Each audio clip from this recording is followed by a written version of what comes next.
Ever do anything that unintentionally went viral at work? Here's what I did.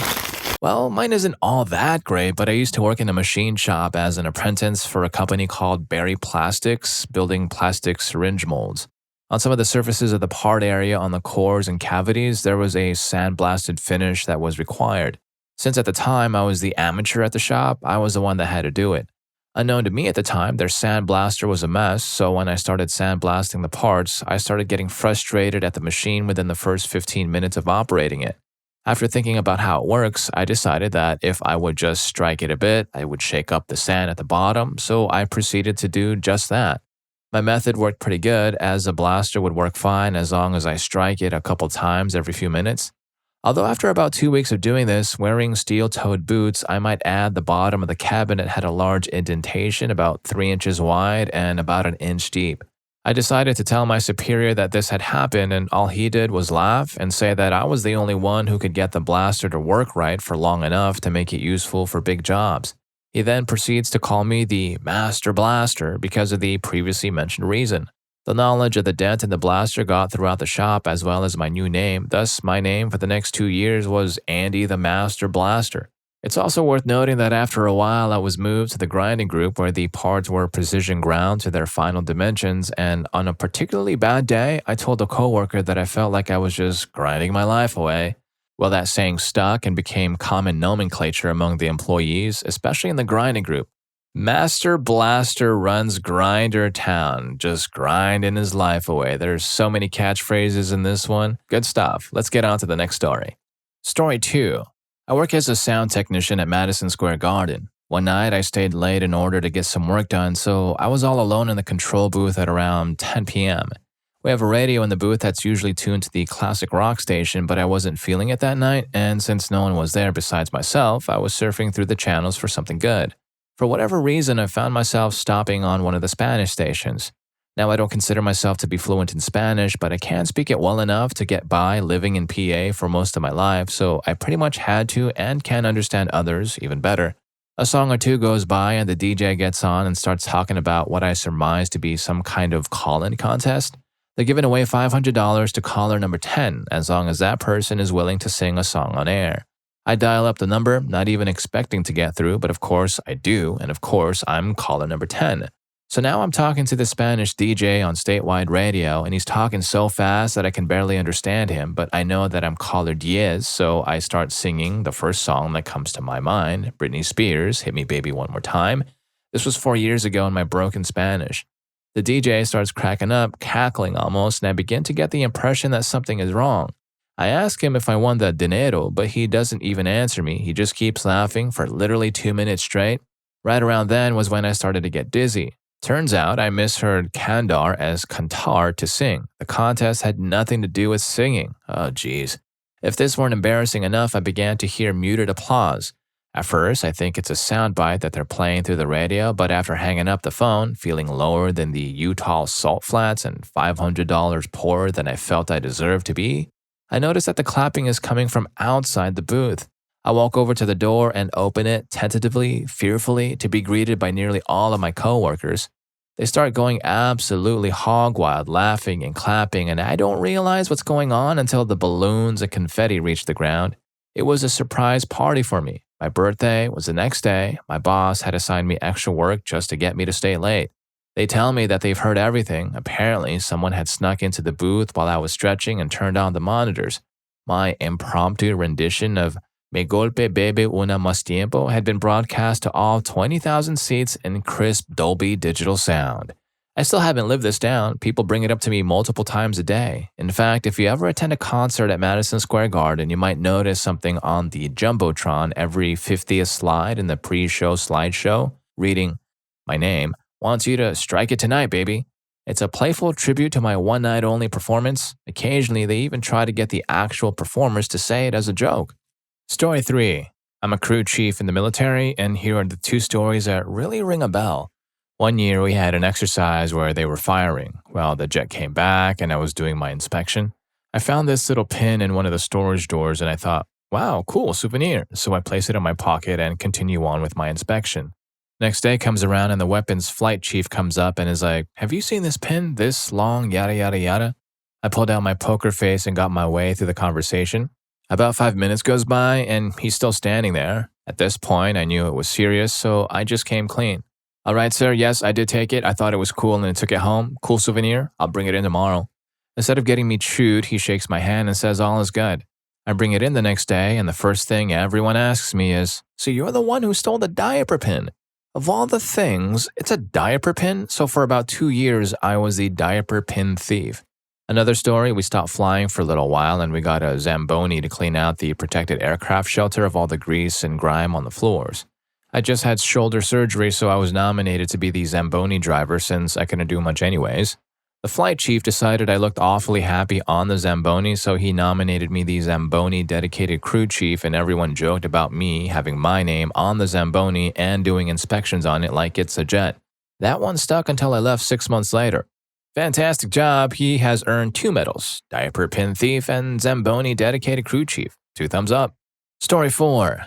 The telephone interview. Including myself, there are 3 people in the company who conduct the telephone interviews for my department, sharing the load between each other. Outlook calendar research is needed to find the perfect time for the interview to ensure that I'm not the one giving it. Ideally, both of my bosses will be out of the office and I will be able to create a fictional meeting on my own calendar to ensure the interview gets redirected to one of the other 2. I'll also have to make sure it isn't at a time I'm in a legitimate meeting myself. I can't afford to have my boss being in the office as he'll want to get feedback on the review, and although this seems like a great idea, I'm not sure I might get into trouble for it, and he's pretty good at identifying when I'm wearing my shenanigans. This requires commando precision. In, out, no one knows I was even there. The other thing is that if I'm going to be going to this level of detail, then I want to make sure that I get it all recorded for future generations to enjoy. In for a penny, in for a pound, as they say. Making this happen may be the trickiest part of the operation. A week Friday is identified as the perfect day for operation. Boss number 1 is on leave, and boss number 2 is working from home. Access Gmail. Flavadavid replies, can you make it a week Friday? Recruitment replies, how does 10:30 a.m. sound? Check the calendar. One time I have a meeting that day. Flavadavid replies, I'm working full-time at the moment. Is 1400 all right? Recruitment replies, yes, you'll be called at 1400 a week Friday. The time is set, clock is ticking. First things first, I've got to fill my calendar with some bullocks like knowledge transfer. No one knows knowledge transfer because they fear they'll be invited and end up being responsible for the knowledge being transferred. It's a safe bet. Book it for an hour and a half. I can't afford to have someone talking to me beforehand and eating into my prep time. This is far more important than work. The most difficult yet rewarding part of this operation is to come up with a way of filming it. I don't own a digital camcorder, and I don't know of anyone else who does. I recall hearing that the company has one somewhere, but getting hold of it without suspicion will be particularly tricky. There's no rational reason someone in my role would need a camcorder. Also, once I've gotten the camcorder, I've got to get it in front of the interviewer in such a position that it clearly captures the whole thing. There's no chance of hiding it somewhere. This will require the interviewer to know about the camera and be comfortable with its presence. After a good while playing out various ideas, it dawned on me that I couldn't perform this task alone. I needed a Robin, a Penfold, the second girl to my one cup, if you will. I chose to confide in Pete, the not-so-lovable prankster known for his great sense of humor but complete disregard for boundaries. While others were playfully hiding door passes, he took it upon himself to hide the quiet guy's car in the Thames and set it on fire. He's exactly the type who wouldn't blink an eye at my plan. Some conferred on the practicalities later, and the plan began to take shape with the following fictional scenario agreed upon. We're refactoring the recruitment process in the department after concerns expressed that we're not conducting things in the best possible way. In order to make this happen, we want to film a sampler interview from an experienced, valued interviewer to use for future training purposes. Pete would also be present in this interview to ensure the camera was working correctly and also with the view to introduce him to the company interviewing process.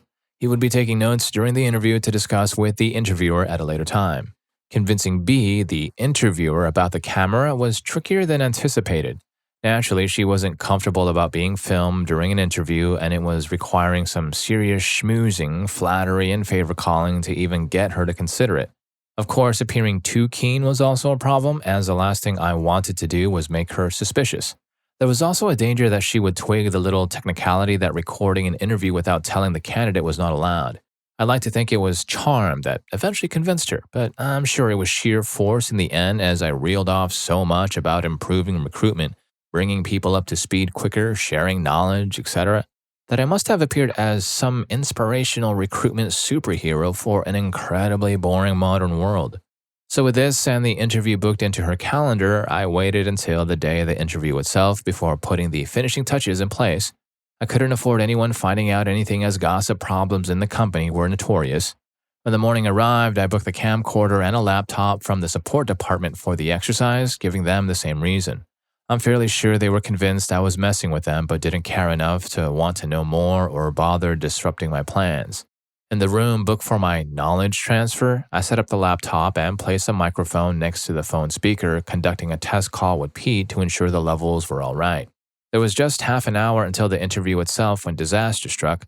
A certain department Miss Conscientious, who had overheard what was happening, almost wrecked everything when she noticed me carrying the camcorder and questioned the legality of filming within earshot of B, the interviewer. I laughed it off, but inside added her to my list. Once B had moved away to the kitchen for a cup of tea, I took the opportunity to have a quiet word with Miss Conscientious and tried to explain to her with half-baked reasons why that wasn't the case. I don't know if it was the adrenalized look in my eye or the tone in my voice that made her suspect something was amiss, but I didn't have time to put her off the scent. I told Pete to keep her away from any way he needed to whilst I continued the setup of the sting. A quick check through all the necessaries and I was ready. Boss is out of the office, room booked for interview, room booked for candidate. Camera set up in the interview room, B and Pete booked in for the interview. Laptop with recording software ready for candidate room. Mobile battery full strength. I sat in my room and awaited the call. Story 5. Stretching the at work part a bit, but here's the story. One summer in college, I stayed at school and worked as a research assistant. One day, I was getting some coffee in the lounge, and so was a professor who happens to be pretty famous, a household name as far as computer scientists go. So there we are, waiting for the machine to spit out the much-needed fuel, and we're chatting about some random things. Now, I was quote-unquote friends with him, but still, given the casualty of this new type of interaction we are having, I'm feeling nervous and giddy and just trying my hardest not to be awkward. Well, I almost made it. We both got our respective cups of deliciousness and started moving towards the exits. There are 2 exits to the lounge, and our offices were closest to different ones. So here we are at the moment where one more step will take us out of each other's view. And conveniently, the conversation naturally ends and my brain decides to say bye and make the final step. But alas, at the same time, my brain also decides, oh, ask him about yada yada yada yada, and decides to also say, by the way, yada yada yada yada. These 2 competing forces somehow stalemate in the language part of my brain, and what comes out is, by the way, pronounced with the intonation of bye after I said that I just kept walking. Naturally, I just pretended like nothing happened next time I saw him. After all, it was really not a big deal. But I told the story to a few of my friends and they found it hilarious, and little by little it became the de facto standard for a parting phrase among my roommates and some close friends, spreading from there to a point where I would hear people I've never seen before using it. By the way, story 6. This will probably be buried, but oh well. I worked in Q&A on the first Gears of War title over at Microsoft, working directly with the Epic team as part of a co-op team, playing through the game with a buddy of mine for 8 hours every work night for 8 months. Anyway, a few months before the title was set to be submitted, I screen capped a scene in which Marcus is looking away from Dom whilst they are both riding in a helicopter. I took the perfect screenshot at the perfect angle, then edited a small amount of dialogue next to Marcus's face saying, "I just can't quit you, Dom," as a joke relating to Brokeback Mountain. I meant to send it to only my immediate teammates, 6 people including me, but I wasn't paying attention and accidentally sent it to our entire department, which has 300 plus people. I got a bunch of weird responses, a few basically telling me I had messed up big time and I was ready for dismissal. The next day, one of the mediators for Epic and Microsoft calls me into my department head's office and tells me, rather than terminating me, that he thought it was hilarious, and so they turned it into an achievement. That was a highlight of my contract. Story 7. Well, mine was in high school, not work, and it was my senior year. It was about a month shy the last day of school. I was in my English class, and my high school did not require us to take finals as seniors. What my teacher did every day for the rest of the school year was read excerpts from any book in his collection. Only one I remember was Stud's Lonergan, and even the excerpt I can't recall. My teacher would read, then we would discuss it and ask questions, then discuss these questions, and so on. My teacher was the coolest guy ever. He survived heart and lung illness. He also kayaks every year from the tip of mainland Florida down to Key West in a fundraiser known as Castaways Against Illness. He is reading one day and stops and says, "My eye is dry." He grabs some eye lubricant and he decides to read the label out loud, and I hear him say, "retinol gel." He stops and says, "Wow, that could be misunderstood pretty easily." Well, I heard that in my state of senioritis, I don't have a giving mentality, and it kicked in a little late because he had started reading once more right at the moment it clicked in my brain. I loudly laughed, "Ha ha, rectal gel." Everyone just busts out laughing. Rectal gel went on to be reiterated by every single senior every day. Even better, we got Senior Will and Testament in our school paper. 305 students went on to pass a tube of the finest rectal gel down to the teacher they most cherished that year, and not one of us got our full testaments published because we all mentioned rectal gel. I do miss being in a school of all boys screaming rectal gel down the halls every day. Story 8. I'm IT and military. There was a very large exercise going on, and I was one green suitor in charge of 4 shops with about 20 contractors under me. We were supposed to have 6 military between all the shops. I was run ragged. One of my contractors was helping another unit get their database online. We were doing it as a favor. They didn't belong to us, and it wasn't our responsibility for their database, but we were helping them out. Well, the end of the day came and our DBA went home. I was still working, trying to finish up all the paperwork. And one contractor was working late because he started late that day, offset shift because of the exercise when the other unit calls and asks to speak to our DBA. I informed them he went home. They told me to call him in. And now, if you don't know contractors, they're their own thing in the military. You can't just call one in because overtime has to be approved because of costs, so on and so forth. I've already talked to my boss and he said there is no reason for us to call in contractors for things outside of emergencies within our scope. This was neither an emergency nor within our scope. The guy on the phone was irate, telling me that he will call my boss and get me in trouble for not calling in the DBA, which I already knew wouldn't happen. I did my best to be tactful for as long as I could, but he was wasting my time. I was hungry, and I wanted to finish up my paperwork and go home to eat. After about 5 minutes of trying to calm the dude down, I just blurted out, "We aren't calling him in because you aren't our customer." The other contractor whipped around in his chair and stared at me wide-eyed and just started laughing. The guy on the phone got angry. He wanted my supervisor's phone number and all sorts of other things. I told him to call his office at 0900 tomorrow morning. From that point out, "You aren't my customer" became the catchphrase for when you weren't going to do something. No, I didn't get in trouble because I was in the right the whole time. Story 9. This was about 3 years ago. I worked in an office of about 30 people. We were all crammed into our conference room, which only seats about 25 people. Anyway, I was fortunate enough to have gotten a seat at the table. To my left was one of my mentors, Paul. He was a guy who most looked out for me when I first got dismissed. I was about 27 at this point while this guy was around mid-50s. Anyway, our boss went through his notes for the meeting and finally Paul chimed in on something. He's kind of an animated guy, uses gestures a lot when trying to get his point across. Well, whatever we were discussing got Paul's finger wagging. He would have his index finger pointing out and shaking it while he was talking. I don't know what came over me, but while Paul was mid-sentence, I grabbed his finger and in one daft moment made that fart noise with my lips loudly. So picture 30 business professionals deep into a fairly serious conversation, but one of them pulls the other guy's finger and imitates a farting noise. Everyone lost it though. People couldn't breathe. They were laughing so hard except for my boss, stone-faced. Fortunately, I kept my job, but I gained a lot of street cred around the office that day. Story 10. One day at work when I was a young hairstylist, eager to please and thankful for people who came and got their hair cut, I was cutting some emo teen's hair. He was annoying me because he refused to tell me what he wanted me to do since his hair was an ungodly mess and different lengths from a self-haircut.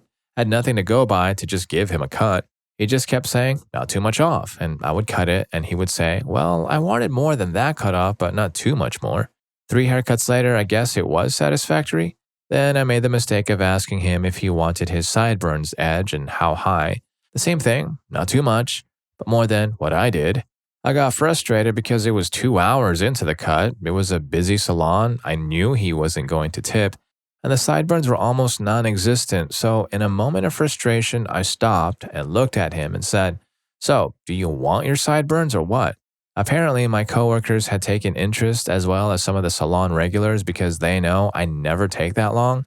and the kid was being indecisive. The kid looks at me and goes, yeah, duh, and rolls his two eyes, two sideburns shortenings later. He had no sideburns and was happy. After that, when my coworkers passed me, they would say, so, do you want your sideburns? And they would laugh. Some of the clients who were there would sit in my chair and tell me what was up and then say, oh yeah, I want my sideburns today. I also got the reputation of being the most patient person there because most hairstylists would have lost it or told the kid to leave. And if you're connecting with any one of these stories, please don't forget to hit that subscribe and like button for more videos just like this. Story 11. I worked in the picture department of a large seasonal department store long ago, and one night, just before closing time at about 10:30 p.m., a middle-aged white lady walked in looking somewhat frantic. She hastily approached me and asked for assistance in picking out a few large, ornately framed prints. After selecting them, she mentioned that she would need help loading them into her car, and I gladly obliged. As the store closed at 11 p.m., all the doors were locked except for the one closest to my department. I advised her to back up to the unlocked door and pop her trunk so I could load the prints inside. She followed my instructions, and as I carried the items out, I noticed there was another man with her, who helped load them into the back of a late-model 90s Firebird with a low-angled hatchback. They thanked me for my assistance and drove off without any indication that anything was amiss. The very next day, I received a call over the intercom to report to the front customer service desk, which was about 100 yards from my department. When I arrived, I found the same woman, a large guy, and the customer service representative already there. The rep began asking me a few questions, and when she mentioned that the woman had forgotten her receipt, I casually replied, yeah, I remember them from last night. I helped them load the pictures into their car. The moment I said that, the woman's expression changed completely to one of fear, as if she had just realized something important. The man with her gave me a confused look and exclaimed, what do you mean you remember us? I was out of town that night. In a fit of anger, the woman screamed, I'm gonna have your job, as the guy grabbed her and stormed out of the store. It quickly dawned on me that I had inadvertently exposed her infidelity. Apparently, she was unfaithful to her husband, and he was now furious about the revelation. As they left, they started shouting, and I could only think, really? Just as my coworkers stared at me in disbelief. I returned to my department, trying to process what had just happened while laughing about the absurdity of it all. About 10 minutes later, I noticed a husband walking towards me, and I felt a wave of anxiety wash over me. He looked furious as he approached, and I go up bracing for a confrontation. However, when we were a few feet apart, he extended his hand and said, I just wanted to thank you, dude, for what you did. I was taken aback and replied, hey man, I was just being honest. I had no idea the guy she was with that night wasn't you. He shook my hand and left after that, seemingly satisfied with my explanation. Afterward, I was called into the office where my boss was baffled. He asked, what just happened? That lady wanted you dismissed. I explained the situation, and to my surprise, he burst out laughing. He advised me to be a bit more observant in the future, but I could tell he appreciated the humor in the whole scenario. In summary, I had unwittingly become a part of a dramatic revelation in someone's personal life simply by sharing an innocent detail about my interaction with a customer. It's a story that still gets told around the store to this day, and every time it comes up, I can't help but laugh at the wild turn of events. Story 12. I'm in the Air Force, and at the time of my infamous viral act, I was living in the dorms. It was around 4 a.m. on a Friday night, and as a shut-in I was back then, I was trying to get some sleep like a normal person. Meanwhile, a few friends of mine were hosting a LAN party in the day room, which was basically the floor's living room, complete with a couch, TV, and pool table. I knew there was a chance they might mess with me, but I figured I'd try to sleep through it. Suddenly, I was jolted awake by what sounded like a herd of bulls getting struck into my 200-pound solid hardwood floor. I tried to ignore it, rolling over and hoping they'd get bored, but seconds later, the pounding started again, this time even louder. Angry, I jumped out of bed, yanked open the door, only to be greeted by nothing, just an empty hallway. Before I could process what was happening, one of my friends leapt out from the side like something out of a cartoon. He lands on all fours, and with a crazed look on his face, he shouts, "Spaghetti!" before sprinting down the hallway laughing. Now I'm infuriated. I slam my door shut and start heading back to bed, only to hear that pounding again, this time accompanied by my name being menacingly called out. When I swing the door open again, I'm met by a group of my friends, all laughing their heads off, one of them holding a camera. They somehow convinced me to come out and join them in the day room. Figuring there was no way I was getting back to sleep anytime soon, I reluctantly agreed. I spent about 30 seconds there, surrounded by their chaotic energy before I decided I'd had enough and turned to head back to my room. Just before I could escape, the guy with the camera tells me to smile for the party. Instead, I flip him off and march back to my room. The next day, I found out that they had taken that photo and turned it into a Photoshop contest. The results were shared around the dorms, making me a reluctant legend. Story 13. It wasn't me personally, but during my time at university, there was a rather infamous incident involving a new student who was trying to break the ice with her course mates. She was fresh on campus, probably a bit nervous, and decided to take the initiative by reaching out to her fellow students in an effort to introduce herself. The email she composed was pleasant enough, a bit awkward in that endearing way that new students often are, full of hope, social unease, and a touch of humor. She introduced herself, sharing her full name, mentioned her former hometown, and expressed her excitement about starting this new chapter. It was the kind of email that might have made her a few new friends had it gone according to plan. Except, well, things didn't go according to plan. Somehow, no one's quite sure exactly how, she ended up sending this email not to just the 20 or so people in her course, but to everyone. And by everyone, I mean every single student at the university, all 15,000 of them. But the plot twist, it didn't stop there. For some reason, the email replicated itself, bombarding every inbox with hundreds of copies. For hours, students were being spammed by this introductory email over and over at a rate of about 100 times an hour. You can imagine the chaos this caused. At first, people were probably a bit confused, then annoyed, and eventually downright furious. Imagine trying to focus on major deadlines and exams while your inbox was constantly pinging with the same message from someone you didn't even know. This happened during my last year, a time when stress levels were already high due to the final projects and exams. So, as you might guess, the entire student body wasn't exactly thrilled with this unknown newcomer. Her name quickly became infamous, and I'm pretty sure she was the most talked about person on campus for a while, albeit for the wrong reasons. As for the girl herself, I never actually met her, and I don't think many people did. She became something of a campus legend, a cautionary tale about the dangers of email mishaps. I can only imagine the sheer horror she must have felt when she realized what had happened, starting with the first few dozen emails flooding her own inbox and then the dawning realization that she'd managed to spam the entire university. It's the kind of thing that could give anyone a serious case of anxiety.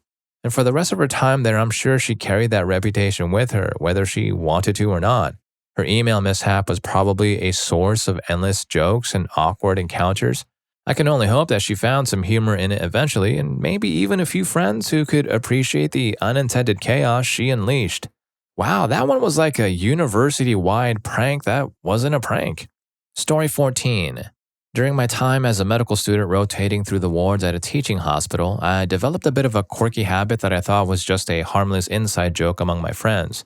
Whenever someone called me or whenever I'd see them out at bars, I started answering with an exaggerated, "Oh, hello," a playful nod to the character Hans Blix from Team America, World Police.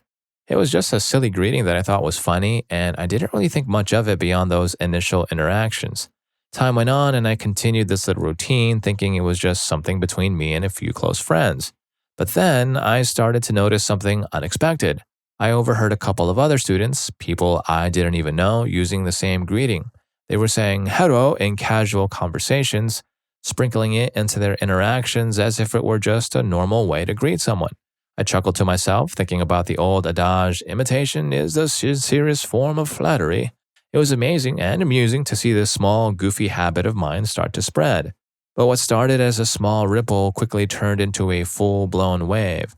The use of hello caught on like wildfire. It wasn't just confined to my immediate circle or even the students. Soon it had spread to the residents, the attendings, and even some of the house staff. It became this viral phenomenon where people weren't just using hello, but they were using full L to R transitions for pretty much everything. People were adopting the accent and the mannerisms in a way that made the whole thing feel like a running joke that everyone was in on. What surprised me the most was how widespread it became, even among the Asian students and staff. They joined in too, laughing along and using the phrase as part of their daily interactions. It was like this unspoken social experiment where everyone just wanted to be part of the joke, to be included in something that had taken on a life of its own. However, as the joke spread, it also became clear that many people didn't really understand the origins of it or how it might be perceived. To them, it was just funny-sounding words, devoid of any real meaning or context. They weren't necessarily aware that the whole thing was rooted in something offensive, a caricature of an accident that had real world implications. They were just caught up in the humor without considering the potential harm. The real turning point came when one particularly unfortunate incident occurred. A student who clearly didn't have the best sense of social awareness or tact was tasked with calling a consultant from another hospital service. This student, in what he probably thought was just another iteration of the running joke, decided to use the hello greeting during the call, but he didn't stop there. He went on to mix up his words, saying things like hemoglobin or reft or right rung, phrases that had become part of the viral illness. As the conversation continued, the student's confidence started to wane. What began as a lighthearted attempt to be funny slowly turned into an awkward and uncomfortable incident. The smile on his face started to fade as he realized that this was not going well. The consultant on the other end of the line was a highly respected physician who had been following the patient for quite some time. He was well known within the hospital, connected with the faculty, and most importantly, he was Asian. His last name was Lee, and he was far from oblivious to what was happening. What might have been intended as a joke quickly turned into something much more serious. The consultant, Dr. Lee, didn't take the greeting lightly. He knew exactly what was going on, and he wasn't amused. The situation became tense, and it was clear that the student had crossed a line. What had started as a harmless greeting among friends had spiraled into an incident that highlighted the dangers of not fully understanding the implications of your actions. In the end, the viral joke had run its course, leaving behind a lesson about the fine line between humor and insensitivity. The student learned the hard way that what might seem funny in one context can be deeply offensive in another, especially when it involves cultural stereotypes. And for the rest of us, it was a reminder to think twice before jumping on a bandwagon without considering where it might lead. Story 15. I was working at a small local newspaper as a layout designer, a role that had me jogging multiple tasks to keep the paper running smoothly. The area we served had a significant Hispanic population, so the owner decided to create a Spanish-only edition to cater to this community. It was an exciting challenge, but also a daunting one, as I was solely responsible for laying out the entire print edition by myself. The content was edited by someone who actually knew Spanish, which was a relief because my knowledge of the language was pretty limited to hola and gracias. One particular concern we were working on focused heavily on the elections in Mexico, specifically on the newly elected president. The main photo of him was striking.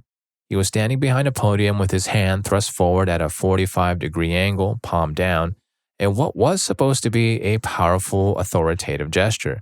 But to my childish sense of humor, it looked like something else entirely. I couldn't help but see a resemblance to a salute. I thought it would be hilarious to drop in a big speech bubble with the words Sieg Heil as a joke. I showed my coworkers, expecting them to tell me I was insane, but instead they chuckled and agreed that it did indeed look like he was throwing up a salute. We all had a good laugh, and I thought that would be the end of it. Fast forward to press day, the day when everything comes together and the newspaper is finally printed and distributed. As usual, I went through my routine of exporting the packet to film, having the plates burn, and then starting up the press. The proof copies were distributed to the entire staff, a standard procedure to catch any last-minute errors. I casually started thumbing through the pages, feeling pretty good about the work we'd put in when I suddenly froze. My heart sank as I reached page 3. There it was, staring back at me in black and white, the Sieg Heil speech bubble, clear as day. I felt a wave of fear wash over me. Turn to page 3, I shouted, barely able to breathe. The realization struck me like a ton of bricks. I'd forgotten to remove the joke before sending it to print. I'll really be dismissed, I thought. In a blind fear, I sprinted down to the press, screaming for them to stop the press. But it was too late. The entire run had already been printed.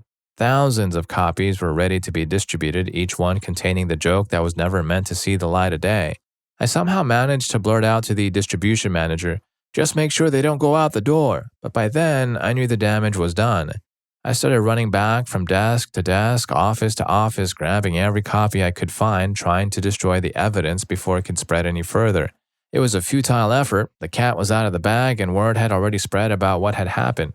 Before I knew it, I was called into a meeting with the owner and editor and the manager. The atmosphere was tense, and I could feel the weight of their disappointment and anger.